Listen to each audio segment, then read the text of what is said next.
everyone. Welcome in or welcome back if you're joining us for the first time or if you have been with us all day. For those of you that are new, my name is Tessa Gonzalez. I'm currently the researcher at the Aquatic Life Institute. And Kata, are we ready to get things started? I'm ready. All right, sounds good. Okay, so I am very proud to moderate this session and discussion with my wonderful colleague, Catalina Lopez. Just a few housekeeping reminders before we get things started. The audience is muted upon entry with cameras off. All of our sessions are being recorded and streamed live on Facebook in case we want to replace our nightly Netflix. And we expect nothing but the best in terms of being respectful and having only productive discussions. Harassment and discrimination of any kind will not be tolerated. This session is a total of 45 minutes and we'll save some time at the end for any questions. So for your questions, please feel free to utilize the Zoom Q&A box to post any questions. And you can also make use of the Whova app that we've previously mentioned to post your questions there as well if you've signed up for that. So with those more mundane points out of the way, let's get into the exciting stuff. Like I mentioned, joining me today is Catalina Lopez. Catalina is the current director of the Aquatic Animal Alliance, a coalition of organizations that are working around the globe to reduce suffering for aquatic animals. Catalina has worked in the farmed animal protection movement for over 4 years, previously leading the corporate engagement team at Mercy for Animals Latin America on their work in cage-free campaigns. So Catalina, please take it away. Thank you, Tessa. Do you see my screen okay? Yeah, perfect. Perfect. Okay, let's get started. So thank you so much for the introduction. Today's talk is going to be about how at ALI we're building the movement for aquatic animals exploited for food. I am proud to represent my team at ALI. This is a collective effort between our team members and of course, our wonderful coalition members. I apologize in advance because Mexico City has a lot of sounds. So you may hear weird bells or sounds in the street, but that's pretty normal here if you've ever been to Mexico City. And I also have a very loud puppy that barks sometimes. So I apologize in advance if you hear any of that during the presentation, but hopefully that won't distract us too much. So today we're gonna talk about a few points. So first, I will give you a brief introduction about what we do at the ALI, at the Aquatic Life Institute. Then I'm gonna talk about the problem that we're trying to address in our organization. We will talk about welfare of aquatic animals briefly. Then we will dive into the good stuff, which is our theory of change or the roadmap ahead that we see to help aquatic animals. Then the next steps and what we're looking forward to in the near future. And then we will have time for some questions as well. So let's dive in. So the Aquatic Life Institute was founded in 2019 to address the gap in the animal protection movement regarding aquatic animals, because as you've seen in other presentations before me, aquatic animals have not been a priority around the world in terms of welfare. So we work to reduce suffering of aquatic animals exploited for food specifically around the world. And our work is based on science-based advocacy with corporations, governments, academia, and international bodies. A key pillar of our work is building coalitions. So we have two main coalitions. One is the Aquatic Animal Alliance, which is a coalition of animal protection organizations around the world that are working to reduce the suffering of aquatic animals. And we also have a coalition with conservation organizations called the Coalition for Aquatic Conservation. Now let's dive into the problem. Why are we working on this topic? So global production of fish and seafood has quadrupled over the past 50 years. This is not only because the world population has more than doubled over that period, but also because the average person around the world now eats almost twice as much seafood as half a century ago. So this has increased the pressure on fish populations across the world. So globally, the share of fish populations which are overexploited, meaning that the fish are caught faster than they are able to reproduce to sustain the population levels. It has doubled since the 1980s, which means that the current level of wild fish catch are unsustainable. So as a result, as we know, aquaculture started growing, which is the practice of fish and seafood farming. And, it increased to make up for the decrease in supply because the wild populations are depleted. So the difference is that farmed fish and wild catch are similar to, let's say, farming land animals for food rather than hunting wild animals. We don't do that anymore because of the size of our population and many other factors. But the difference is that humans have been using land animals as farmed animals for thousands of years, while it was very uncommon for fish or aquatic animals to be farmed until 50 years ago.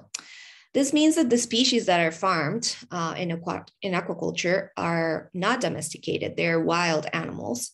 And these poses a lot of problems in terms of their welfare. They're not used to these settings. So global wild fish catch has not really increased, like I mentioned, since the early 1990s. And instead, it has remained relatively constant at around 90 to 95 million tons per year, which is around 1 trillion animals in like some counts that there are there, but no count is really very specific because there's such large number, and usually they are weighed as tons and not as individuals. But fish farming, on the other hand, has been growing very rapidly since 1960. And in 2015, it increased 50 times the size of the industry compared to 1960, reaching 100 million tons of fish per year, which really is around 73 to 180 billion individual fish and aquatic animals. So this means that aquaculture has now surpassed wild catch, which means that the fish that we consume comes from aquaculture rather than wild fish.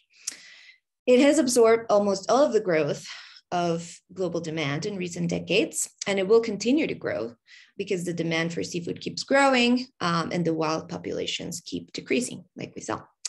So approximately around 3 billion people in the world rely on wild caught fish and farmed seafood as a primary source of protein. And a key data point for us at the Aquatic Life Institute is that around 43% of farmed production of aquatic products is certified or green rated. And I will explain a little more what that means.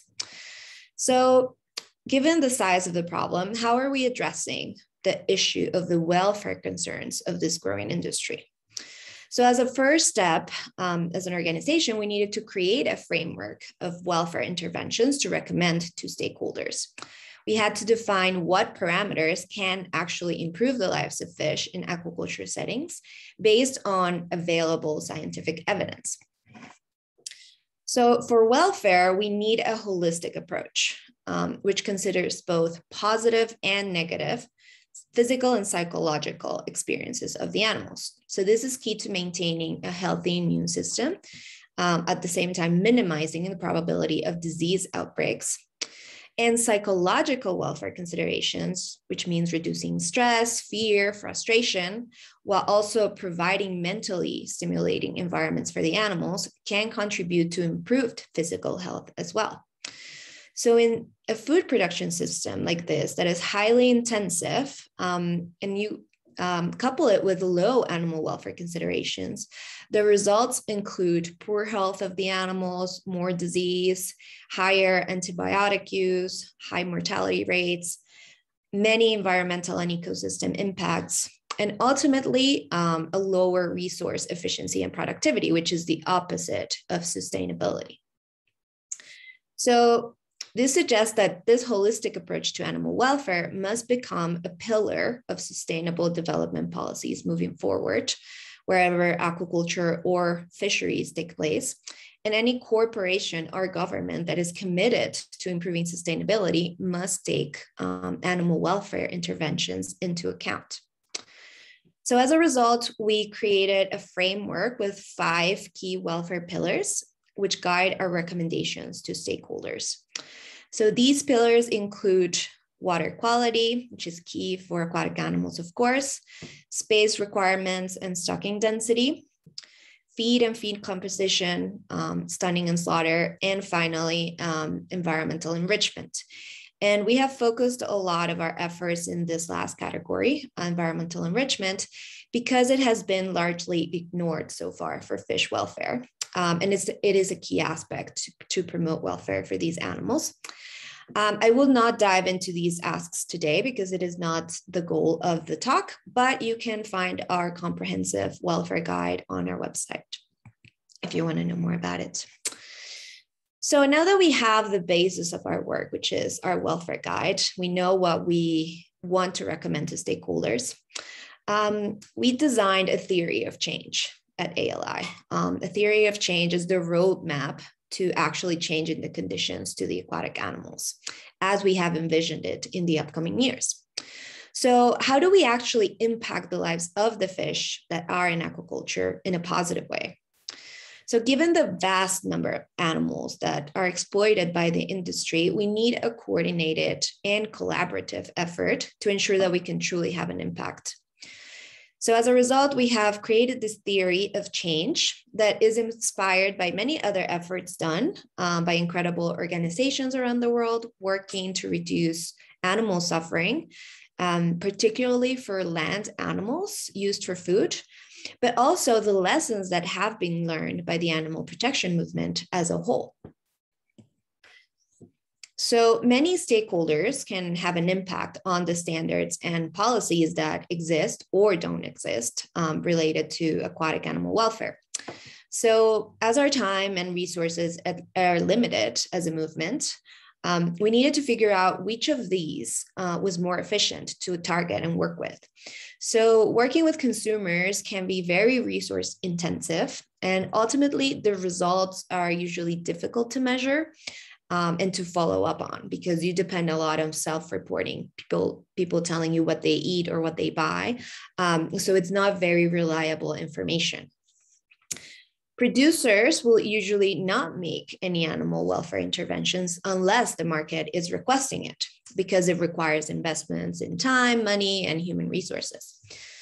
Changing policies at the government level is usually very effective, like we've seen in the previous presentation, but it does usually take time. It is a time-consuming process and depends a lot on bureaucracy, on building political connections over time, and also what the conditions are in those specific countries. Each country is very different in terms of their legal framework. So as a result, the animal protection movement over the past few years has focused on corporate engagement, working with corporations. And this is usually because corporations have the possibility to make changes faster in their supply chains, and they have a great influence over the industry, acting as a driving force for producers, but also allowing consumers to make better purchasing decisions. However, in past campaigns that have happened in the movement with other species, accountability has been an issue. So how can companies actually ensure that what they are committing to in terms of supply chain policies is being enforced in the farms by the producers? So certification companies can't act as a third party that ensures companies that what they are sourcing indeed meets the standards that they are saying that they have. So this way also the animal protection movement can ensure that companies that make a commitment to source from producers that have animal welfare standards in place are being monitored constantly. So there are around 134 certifications and ratings programs in use by the seafood industry currently. And it would appear that they're here to stay, which makes them a key component in the welfare landscape. This shift of the industry means that around 43% of all farmed seafood, including seaweed, is rated or certified, and volumes of certified farm fish and shellfish around the world are about 8% of the global aquaculture production. So the amount of certified aquatic animal products is only expected to increase. There is no evidence that certification will be phased out anytime in the near future, because consumers are increasing the demand for sustainable products. And also there's an absence of a better alternative at the moment. However, it is important to say right now that not all of these certification standards are good, and most of them don't include animal welfare at present. So it doesn't mean that if a product is certified, it's a good product. It means that we need to watch this space and ensure that animal welfare is included. So the advantage to engage and work with certifiers is that the biggest names in the industry are already very established and they're very respected and well known. They have an existing relationship with both the producers that they give the certifications to, but also the corporations in the food industry that supply these products, which makes them a key ally for us in creating meaningful changes for the animals. In terms of practicality, they already have existing auditing infrastructures, frameworks, and resources. And they also have to update their standards periodically according to the latest scientific evidence to ensure that they remain competitive and relevant in the industry. So these certifiers can provide oversight to supply chains, especially in countries or regions where there are no existing regulations that protect aquatic animals, which is sadly a large part of the world right now.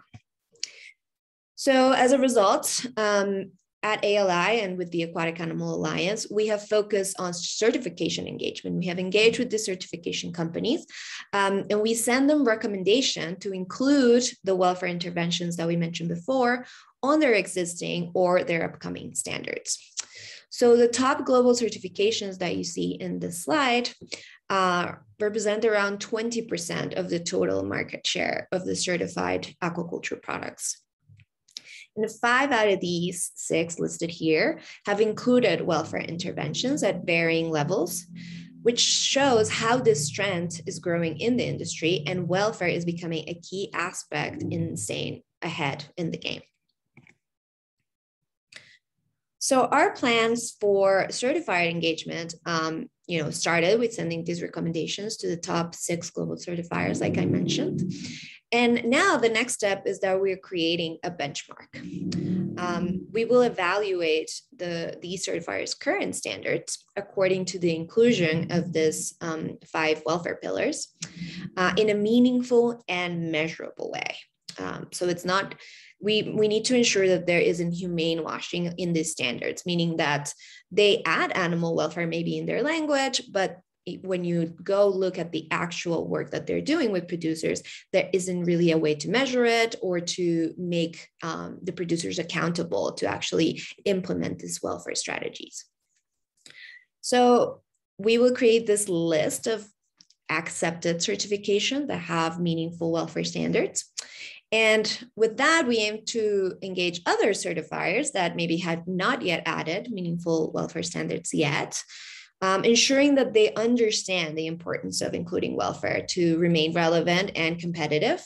And because as we know, welfare is becoming more important every day for both companies and consumers. And also we will continue engaging with these certifiers, all of them, to ensure that their standards do remain acceptable. And we will do annual reviews of this benchmark tool. This would, of course, be a public tool that anyone can access and use in their own campaigns. So what is next? What would come after that? How do we make sure that these standards are actually used by the industry, meaning that they would be applied in farms? So the next step for us is to start corporate engagement with companies from the food sector, including retailers, manufacturers, food service providers, hospitality operators, and ask them to source 100% of their seafood products derived from aquaculture exclusively from the list of those accepted certifiers. So our theory of change is that once these certifications are out there, it means that the supply is out there for corporations to use. Once corporations start adopting these commitments, they will increase the demand for these certified products, which will make the producers make changes to meet the welfare standards to ensure that they can supply to these companies that are now requesting this, which ultimately directly impacts the lives of the fish in the farms in a positive way. And as the industry also shifts towards more robust welfare practices, it will be easier to engage regulators and governments to make higher welfare interventions a requirement for every aquaculture production. Finally, this will also trickle down to consumers, who in turn will be able to make better purchasing decisions, as the products that will be available for them will already include meaningful welfare standards in the production chain. So why did we start engaging with certification bodies instead of engaging with the corporations directly? So the reality is that aquatic animal welfare recommendations are very complex because there are many different species that are farmed, each with different welfare needs, even in every life stage. So this would make it very complicated for companies to create their own specific framework for the whole supply chain. These frameworks, however, already exist in certification standards, and also in the experience gathered from other campaigns to improve welfare in other species in the industry, such as hens in the egg industry or chickens in the meat industry. The enforcement and accountability of corporate policies is always very complex because it is hard to guarantee that producers are indeed complying with what the companies ask them. So certifiers in this case can act as these third-party overseers, which means that companies do not only have to trust what the producers are saying that they're doing and that they change to higher welfare systems, but certifiers will be there to actually verify that. Also, like I mentioned, certifiers are constantly updating their standards with new science out there. So we would not have to engage companies to renew their policies every time important, relevant innovations in science come out, because they will already be sourcing from these certified bodies, which means that they will stay up to date anyway in the latest innovations in welfare without having to make any changes internally themselves. As a result, our corporate engagement strategy then involves starting negotiations with companies that may already have existing strong welfare policies for other species and a strong corporate social responsibility culture, because they will be more open to learn more about the issues related to the aquaculture industry and how including animal welfare in their policies can help them meet their sustainability goals. As more companies join the ranks of those including aquatic animal welfare under standards, their competitors will therefore have to shift as well to stay relevant and competitive in the consumer's eyes. Because as we know, purchasing decisions are more and more aligned with sustainability and food justice values. We also then must increase awareness for those companies that are lagging behind. Make sure they understand that they need to change to remain competitive. And finally, accountability will be a key aspect by ensuring companies are indeed sourcing certified products that include welfare in their standards and that they're doing this continuously and consistently. So what are the next steps for us? So our next key action items in our roadmap you can see them in this image, and we will be working in 3 different fronts. So we will continue to work with certifiers. Like I mentioned, we will expand our collaboration to smaller and maybe regional certifiers to allow welfare interventions to become the standard in the industry as a whole. We will also launch the certifier benchmark, evaluating the certifications standing related to their competitors, And with this benchmark, we hope to collaborate with those certifiers that have not including welfare so far to remain competitive, of course. And on the corporate engagement side, we're currently developing a corporate ask, which means that we are defining what we will be asking companies to commit to, specifically in terms of timeline and the language, and the details of what a commitment would look like.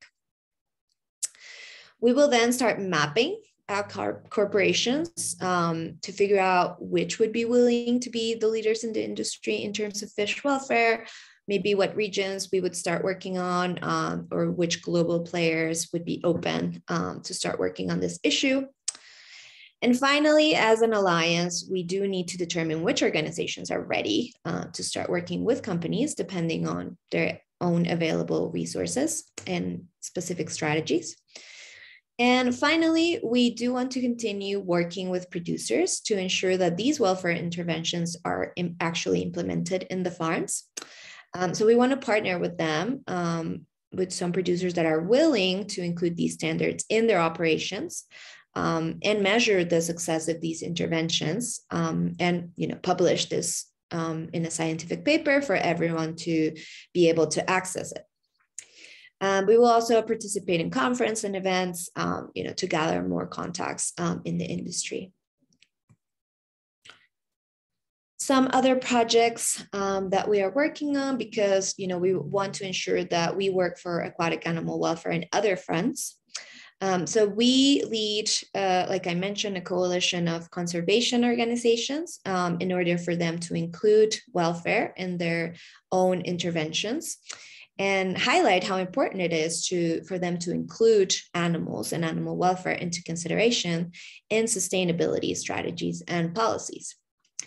We also have a coalition of individuals that are working on policy opportunities around the world to guarantee legislation and regulations that benefit aquatic animals. This coalition is called GALP.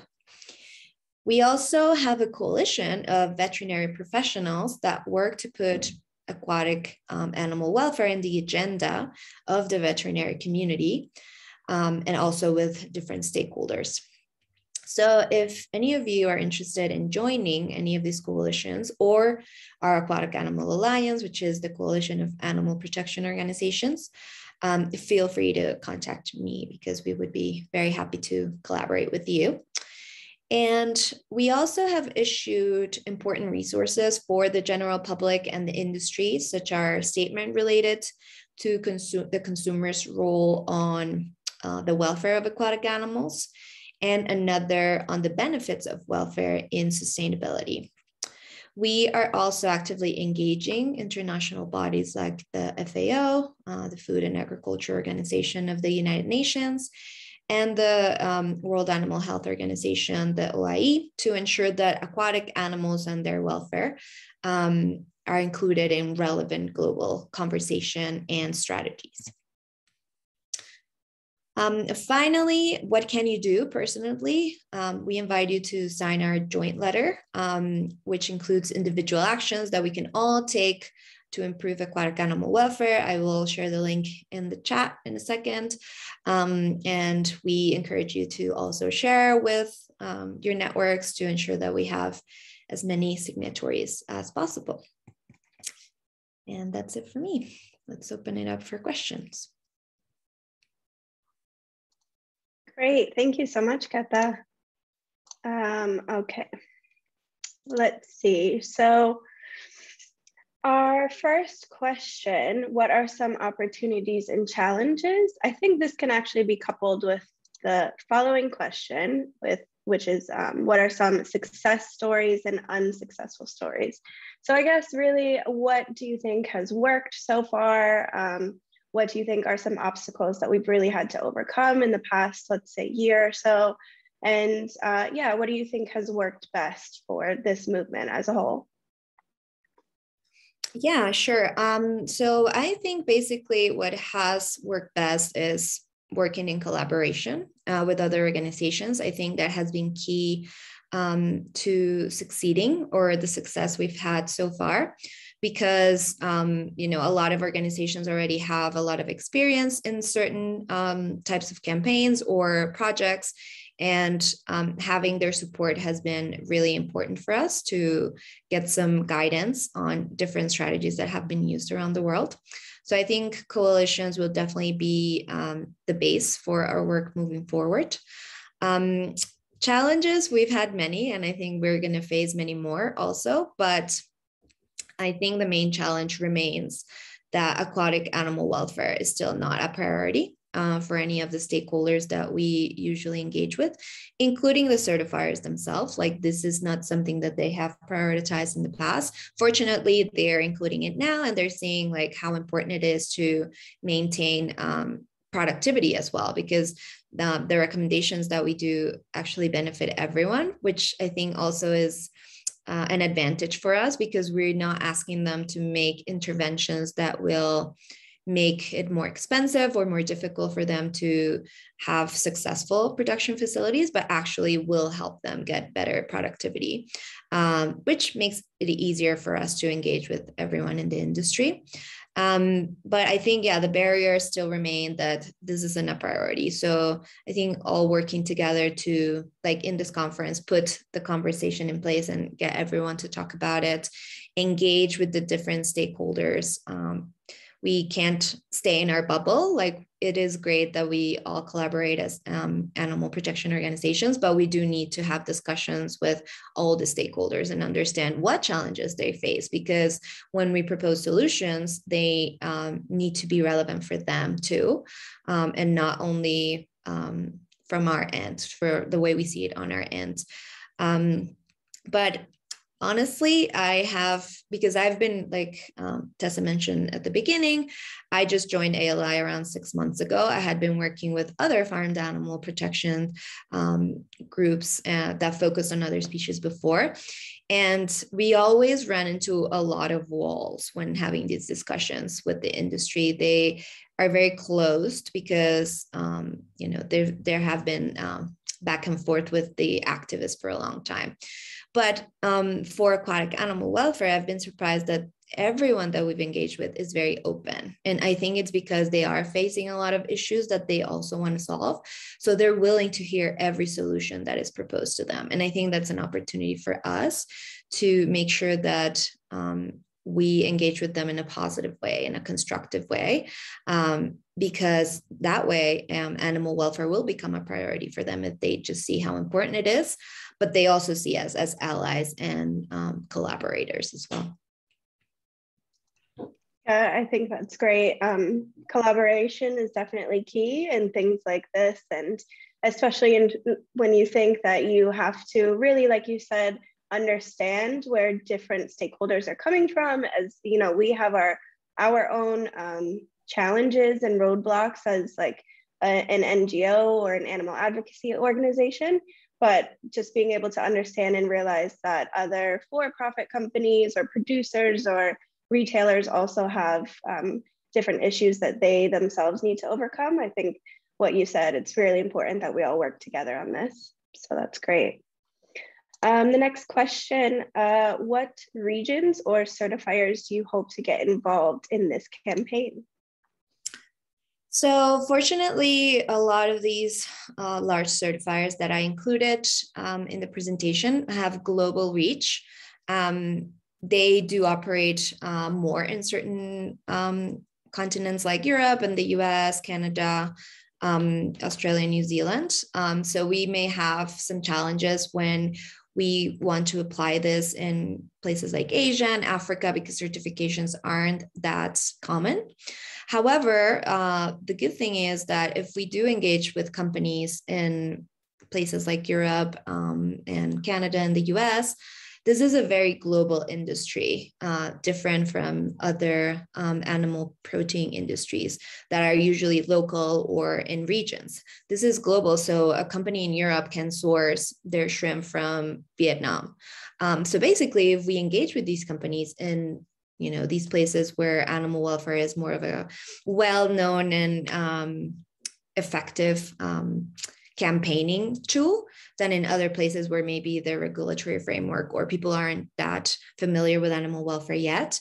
If we get these companies that source from these places to make the changes, then you will see the changes happen over there. So like we saw yesterday in Compassion in War Farming's presentation, a company in the UK, Tesco and Hilton, are sourcing shrimp from Vietnam, and they made changes in their slaughtering practices. So, even though that you're working in one country where you may find more openness from companies to do these changes, the supply chain may be global. So that's how we will have global impact.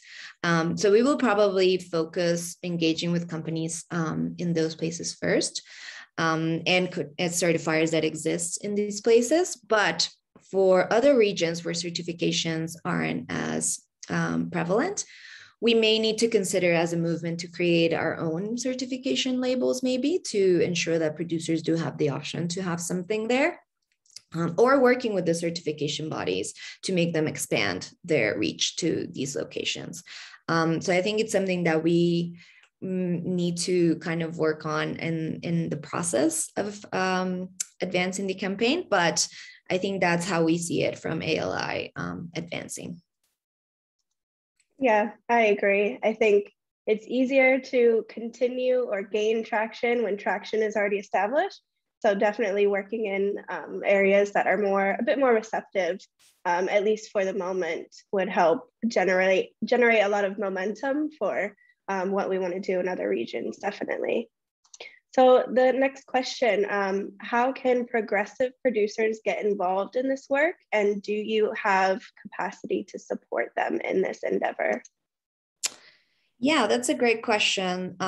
Definitely producers that are very interested in, growing their welfare practices can engage with our recommendations, because fortunately our recommendations are usually quite simple to include, especially in terms of environmental enrichment.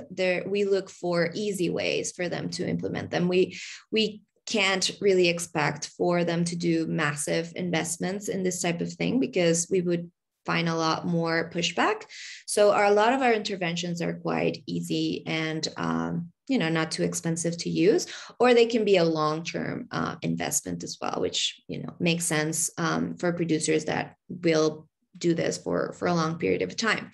So we are currently looking for a partner, a producer partner anywhere in the world where we want to implement a pilot project related to environmental enrichment. So if any of you know a producer that would be interested in this, we would love to talk to them. We would support them in this endeavor and work to make it profitable for them as well.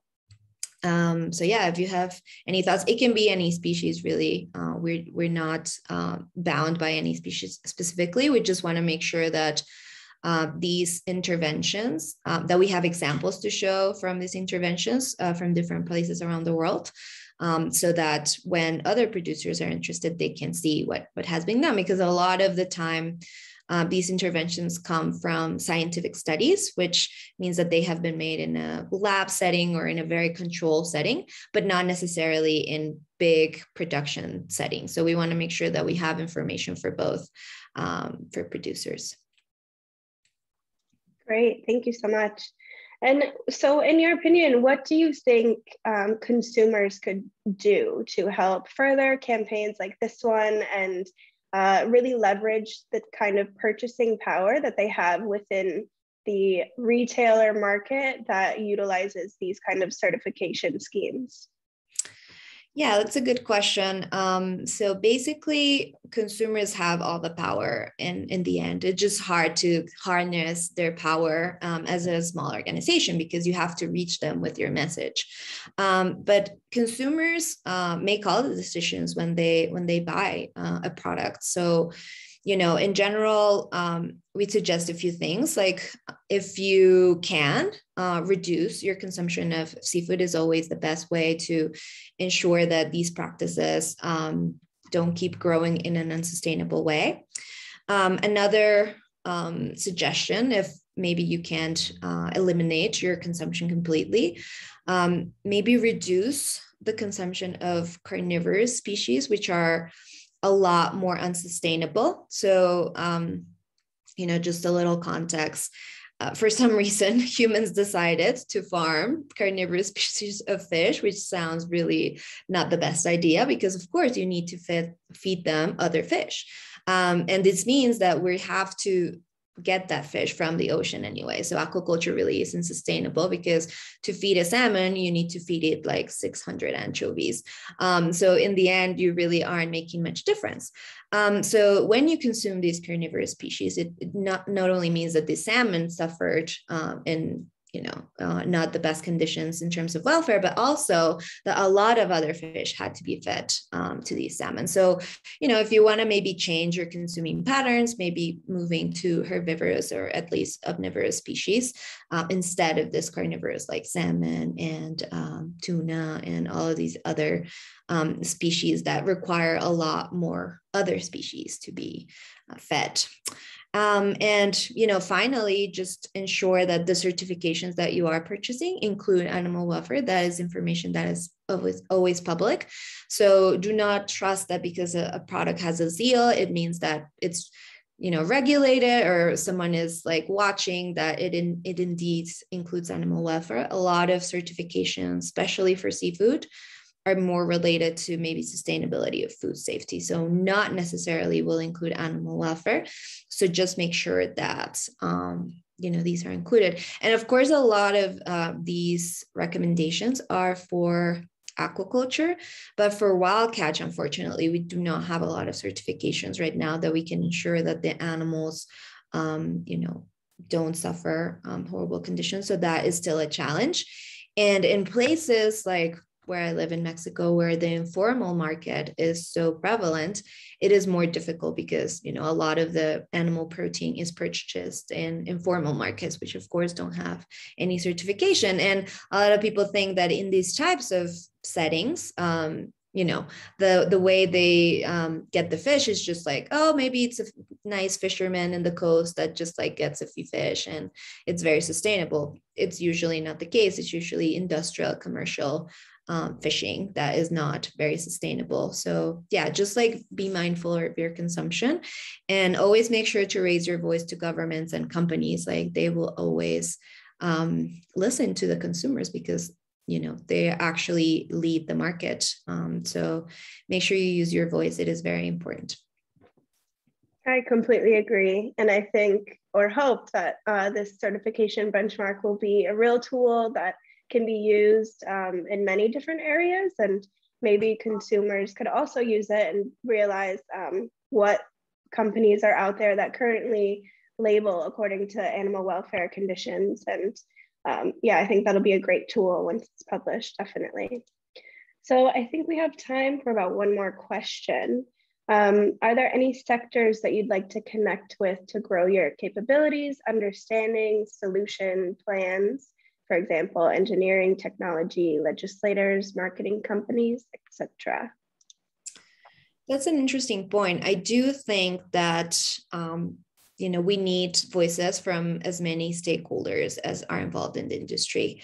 We can't just focus on one side. So we will focus on corporations because, like I mentioned in the presentation, they can make faster changes, but they can't do it on their own either. So we do need to ensure that the basis for them to actually make the changes are there. So definitely academia is super important to us. We have a very close relationship with all the researchers out there that are working to understand more about aquatic animal welfare. This is a growing space with a lot of innovation happening. We at our team try to, speak to technology companies that are working on innovation in stunning and environmental enrichment, and how we can work with these companies to make these methods or tools as widely available as possible to ensure that producers can actually make the changes for the animals. And I think also what we do need to work on is making sure that we work on technologies that are affordable, especially to work in places where the producers maybe do not have as many resources, or they aren't as large in size, so they can't make large investments. So we need to work on innovations that are also affordable and accessible to the global south, and where a lot of the fish are caught and produced anyway. So I think it is key to work with universities and technology companies in these locations as well. And marketing companies is an interesting one that I hadn't thought about, but I think it is important to learn to put our message out there as well. I think as a movement, we have a lot to learn. I'm actually really interested about the panel with the media, because I think we need to improve the way we communicate, because the more people that understand why we're doing this, the more people will come on our side, because really changing animal welfare conditions has so many impacts in everything else in society, in food security, in equity and inclusion, labor rights, and mainly, and very important right now for the world, is just fighting climate change and environmental degradation. And all these issues are tied to poor animal welfare conditions. So once people understand that it is a crucial part of it, I think we will get more people on our side. And I will talk a little about that on the panel on Thursday as well, if people are interested to hear about it. Definitely. I'm interested in hearing about it. Thank you so much, Kata. Unfortunately, this session is coming to an end, but I just wanted to take another minute to say thank you so much to Catalina and our wonderful audience for joining us today. Please keep your eye out for post-conference communications on ways you can continue to be involved in protecting aquatic animals. And also, please feel free to reach out to Catalina if you or your organization have ways that you'd like to collaborate or engage with the certification campaign. We'd love to have some discussions and see how we can help spur some more marketplace innovation in this movement. So for the remainder of today, you can stay logged onto Zoom or follow along with the agenda on the Huba app, which is also a really great networking platform for those of you who are interested. And our next session on how advocacy groups can better pitch their work to get covered by the media starts in about 8 minutes, which should be really interesting. And I'm excited to hear from their panel. So please stay tuned, and thank you again, everyone.